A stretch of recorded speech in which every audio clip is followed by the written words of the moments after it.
এই পদ্ম ফুল দেখতে পাচ্ছেন আপনি? এটার একটা বিশেষত্ব আছে। জলের স্তর যতই বেড়ে যাক, এই ফুল সব সময় জলের ওপরেই ভাসে। আর এর কারণ হচ্ছে এর এই মৃণাল।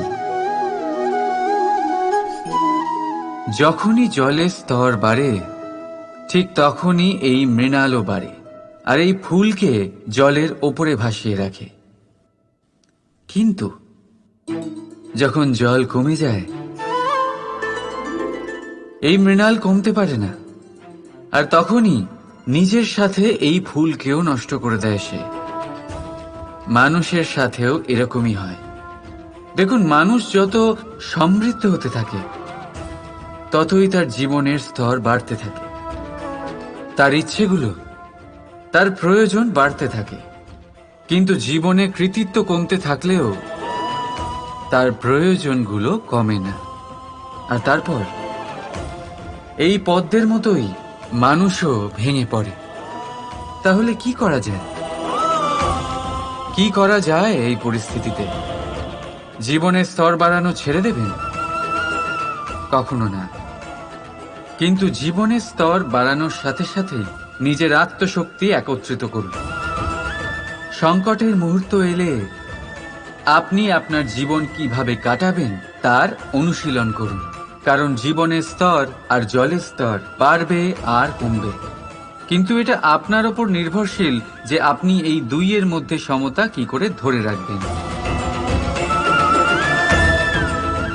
রাধা রাধা। এই সংসারে সবচেয়ে বড় পাপ কি হতে পারে? কেউ বলবেন অসত্য, কেউ বলবেন ছলনা, আবার কেউ বলবেন লালসা। না, সংসারে সবচেয়ে বড় পাপ হলো নারী জাতির অসম্মান, নারীর মান ভঙ্গ করা।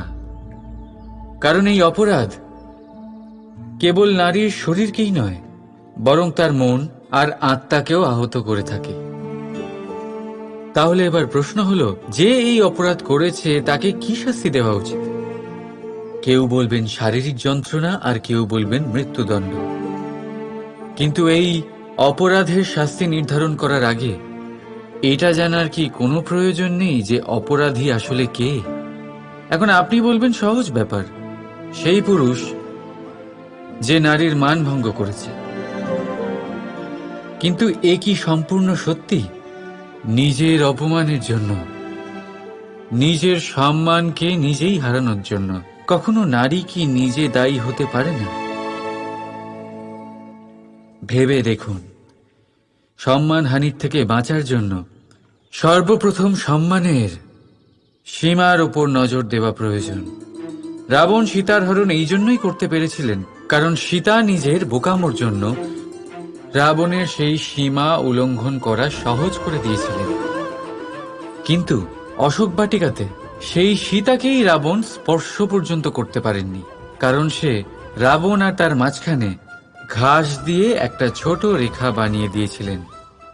জীবনে না বলতে শিখুন।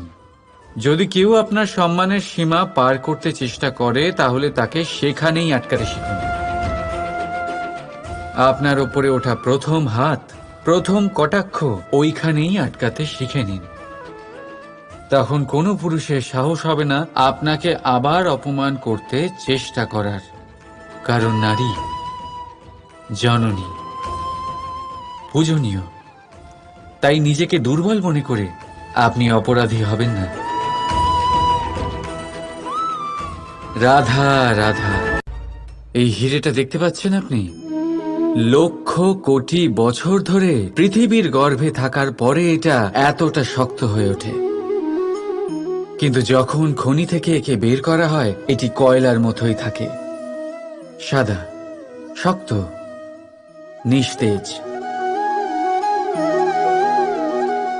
কিন্তু যখন একে পালিশ করা হয়, তখন এটা তেজ লাভ করে, আর ঠিক তখনই এর মূল্য বৃদ্ধি পায়। সংসারে মানুষের সাথেও ঠিক এমনটাই হয়ে থাকে। মানুষের বুদ্ধি, মেধা, অভিজ্ঞতা সেই বছরগুলোর জন্য বৃদ্ধি পায় না যে বছরগুলো আমরা জীবনে কাটিয়েছি। বরং সেই মুহূর্ত থেকে ফুটে ওঠে যখন আমরা কষ্টের সম্মুখীন হয়েছি, বিপদের সম্মুখীন হই, সংকট পেরিয়েছি, ছলনা আর ক্লেশ সহ্য করেছি। এই জন্য যদি আপনার জীবনে আপনি সংকটের সম্মুখীন হন, বিপদ আসে, কষ্ট আসে, তাতে একেবারেই ভয়ভীত হবেন না। তাকে আহ্বান জানান, কারণ এই পরিস্থিতিগুলোই আপনাকে অভিজ্ঞতা দেবে, যা আপনাকে উন্নত করবে। রাধা রাধা।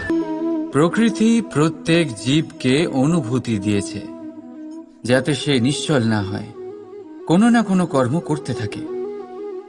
আর সেই অনুভূতি হল খিদে।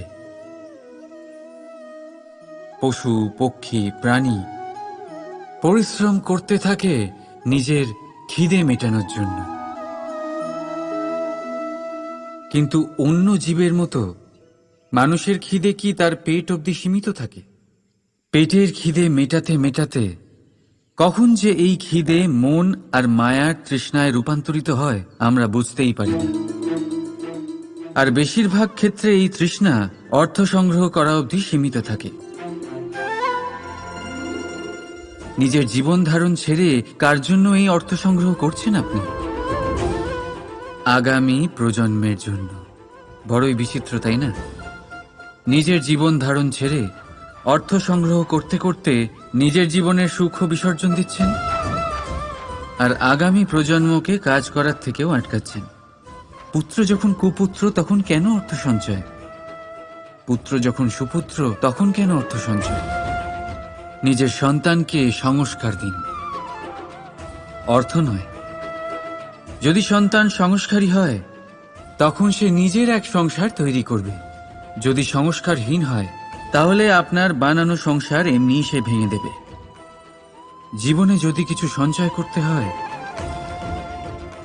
তাহলে জ্ঞান সঞ্চয় করুন, প্রেম সঞ্চয় করুন, আর আমার সাথে ভালোবেসে বলুন রাধা রাধা। জীবনকে রথ বলা হয়, কিন্তু কেন? এখন আপনি বলবেন এই জন্য কারণ জীবনও ঠিক রথের মতোই চলতে থাকে। কিন্তু আপনি কখনো এই রথকে বোঝার চেষ্টা করেছেন?